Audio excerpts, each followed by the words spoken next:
بسم اللہ الرحمن الرحیم۔ السلام علیکم ورحمۃ اللہ وبرکاتہ۔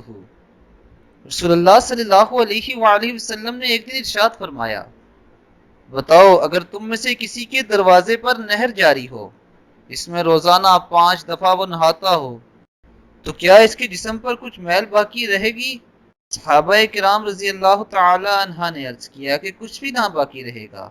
آپ صلی اللہ علیہ وآلہ وسلم نے ارشاد فرمایا، بالکل یہی مثال 5 نمازوں کی ہے، اللہ تعالیٰ ان کے ذریعے سے خطاؤں کو دھوتا ہے اور مٹاتا ہے۔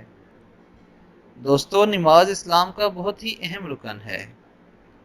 ایک اور جگہ نبی اکرم صلی اللہ علیہ وسلم نے ارشاد فرمایا کہ جو شخص خضوع کے ساتھ نماز ادا کرے گا، اس کے ساتھ اللہ تعالیٰ کی طرف سے بخشش کا وعدہ ہے۔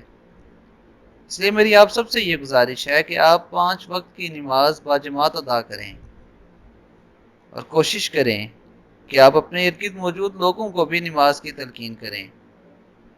اب تک کے لیے